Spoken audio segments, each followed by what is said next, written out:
Hi. JT molar direct ചെയ്ത strange darling ഈ വർഷം ഇറങ്ങിയ ഒരു ക്രൈം ത്രില്ലർ മൂവിയാണ്.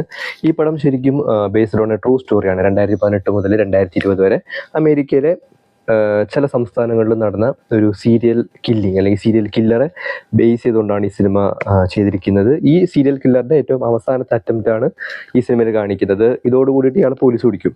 അപ്പോൾ ഇതിൻ്റെ സ്റ്റാർട്ടിങ്ങിൽ തന്നെ കാണിക്കുന്നത് ഒരു പെണ്ണുങ്ങളെ, ഒരു യങ് ആയിട്ടുള്ളൊരു പെണ്ണുങ്ങളെ ഒരാളിങ്ങനെ കാറിൽ ചേസ് ചെയ്ത് കൊണ്ടുവരും. എന്നിട്ട് ഇയാൾ തോക്കെടുത്ത് വെടിവെക്കും. പിന്നീട് അങ്ങോട്ട് പടം സ്റ്റാർട്ട് ചെയ്ത് കഴിഞ്ഞു. അതായത് സ്റ്റാർട്ടിങ്ങിൽ തന്നെ ഈ പടം ഓണായി. അല്ലാതെ ആദ്യത്തെ ഒരു 10 മിനിറ്റ് ഇങ്ങനെ പ്ലോട്ട് പരിചയപ്പെടുത്തി നമ്മളെല്ലാം അതിലേക്ക് കൊണ്ടുവന്ന് അത്രയും ടൈമൊന്നും എടുക്കില്ല. ആകെ 1.5 മണിക്കൂറേ പടമുള്ളൂ.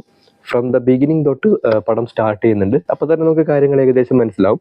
പിന്നെ ഈ പടം ഓരോ ചാപ്റ്റർ വൈസ് ആയിട്ടാണ് പറഞ്ഞു പോകുന്നത്. നമ്മൾ ഈ ടറാന്റിനോ സിനിമയിലൊക്കെ കണ്ടിട്ടില്ലേ, ചാപ്റ്റർ 1, ചാപ്റ്റർ 2, അങ്ങനെ ഒരു 6 ചാപ്റ്റർ ആയിട്ടാണ് ഈ പടം ചെയ്തു വെച്ചിട്ടുള്ളത്. പക്ഷേ